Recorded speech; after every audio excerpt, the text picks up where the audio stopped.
Well, if anybody wants to join in the fun beyond the 5 people at this table, they can always tweet us, Facebook us.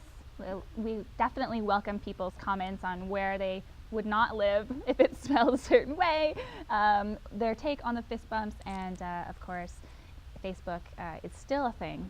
People can still do it. Is it around forever? I mean, it's been in the news lately where it's questioning whether or not younger people are going to continue to embrace Facebook the way that they have in the last decade or so. And Facebook has admitted that among its younger users, teens, younger teens, that they're still on it, but they're using it less. I don't think anything's around forever. I mean, everything, especially technology, has a shelf life. And that, like there are certain channels that carry even sporting events that you think, this will stay the same way. I've grown up with this for 65 years. It'll be like this forever. And this week, that changed as well. Yeah. So I like Facebook especially. It's gone through so many incarnations since it came about. I don't know, and you have all these other medias coming in. I can't see it being around forever for sure. One thing I was really surprised with when I was down south, and I was hanging around with some people down there, and they were telling me that they were still big on MySpace. And Facebook not so much. And they were like, you Canadians love your Facebook, eh? And I'm like, yeah, like we do it often. Did the Americans say eh? No, okay, no, I said that, yeah. And then, yeah, they were telling me about MySpace, but MySpace is actually making a comeback. They started revamping their site. So I guess what goes around comes around too, comes full circle. Some of these guys are still hanging on. But I will also say too is that I feel like people just kind of are looking for something fresh all the time. And that's why you got, you know, even Vine was kind of, maybe it is still big, you know, but people are doing that and it's like 5 seconds videos, Instagram. When I'm like, how does this work? You just put pictures up? Can't you do that on Facebook? But people just want something new and fresh all the time. I think it's like, you know, everything serves its purpose for a while and then it comes around for full cycle again. It'll come around again if it's dipping or whatever. I think people just have a need to reach out and talk to people and they'll find a way to do it, you know, maybe phones. Maybe they'll go back to like rotary phones eventually and actually knock on each other's doors. Or write a letter. You know?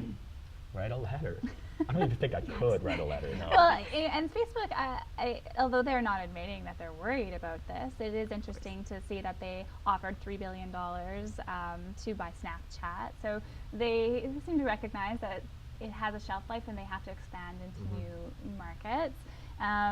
What has caused Facebook to possibly not be as popular? I mean, is it the fact that your parents get on there now and you don't really your grandma? Yeah, that's actually a lot of speculation. Is that, you know, teenagers lead the way with kind of everything to do with social media and social networking and stuff. But now that people are speculating that a lot of teens aren't using Facebook anymore because like the older generation has kind of hopped on and they're using it more often now, and it's like not a space where you can be completely open. And it's like old people ruin Metallica. Yeah.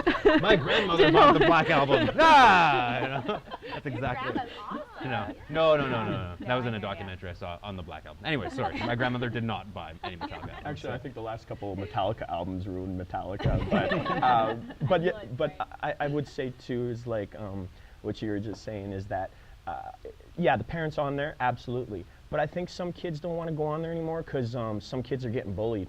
And you know, and stuff like that. And then you see all these like really depressing things in your news feed all the time. And even myself, I'm like, do I really want to see this kind of stuff? Is this even truth?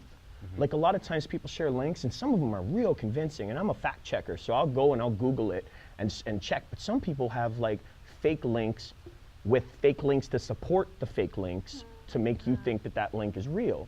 And then you got all these like crazy videos that pop up on Facebook of like nasty stuff, like beheadings and stuff like that. That's on Facebook. And you know, I'm usually a funny guy, and this isn't a funny topic, but it's all over the place. So I think people are starting to get a little disillusioned with the whole Facebook thing and saying, you know what, I want to keep it simpler. I want to just look at the people that I'm following. I just want to look at their pictures on Instagram. It's just a picture, and it's simple. And maybe people are going to return to that eventually, because eventually you kind of get banged in your brain so much that with all this constant, you know, on your news feed, eventually you need a break and a vacation. So maybe people are taking that. Totally. You know? I find that whenever I use Facebook, it almost depresses me. If I'm in a bad mood, it'll depress me because either it makes people's lives seem super great, or super depressing because people like to vent on Facebook. I don't like to vent on Facebook. I just don't. I'm old-fashioned that way.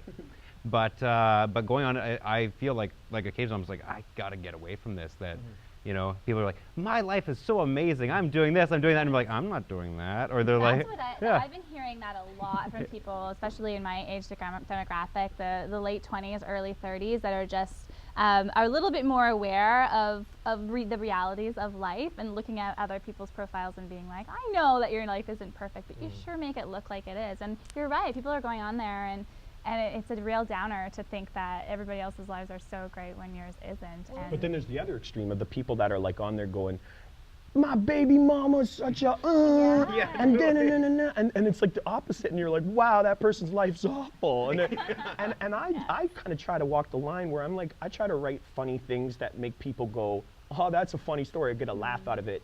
One thing that makes me happy is when somebody writes a comment and goes, Broms, that made my day.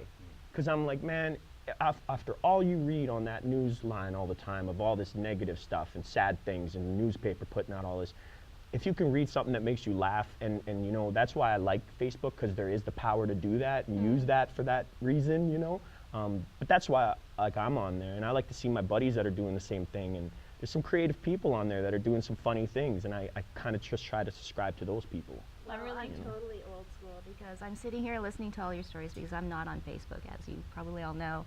So this is really, really interesting. So I assume the four of you sitting here are quite sane and normal, and you can differentiate between those that are making something up and those that are just putting things there for shock value. But I think it's really a dark way of people being able to be something that they're not.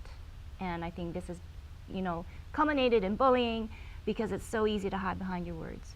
And you can be so superhuman and you can say my life is perfect when really they're probably not perfect. And you can say, you know, I'm a negative person, but really, you know, you don't really mean to say those things. And I think that unfortunately it's just turned into a sounding board for people just to say things that I don't think that they normally would say in person. It's like the car bubble. The car bubble. You can say whatever you want. You're trapped But within the problem with this is that it is out there everywhere.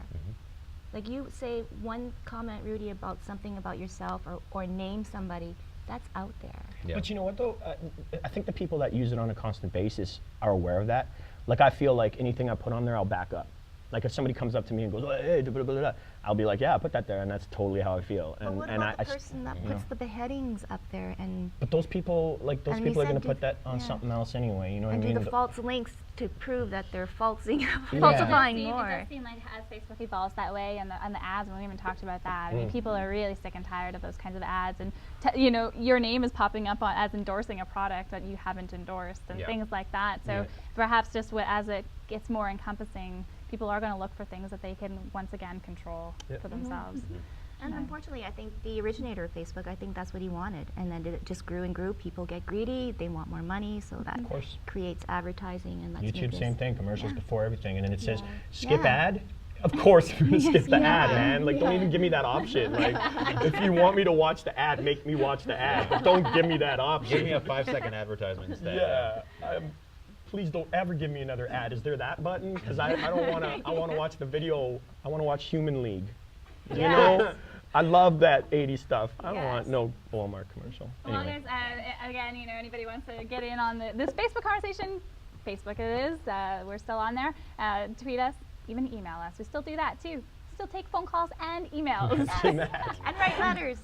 No advertisements. And No we're advertising. going to take a little break next week for the 30th of Team, because that is a great food drive that's happening at Garden City Shopping Center. So Friday we're going to be focusing on Hunger for Hope and raising some funds and some food for the Manitoba Food Bank. So we'll see you guys back in 2 weeks.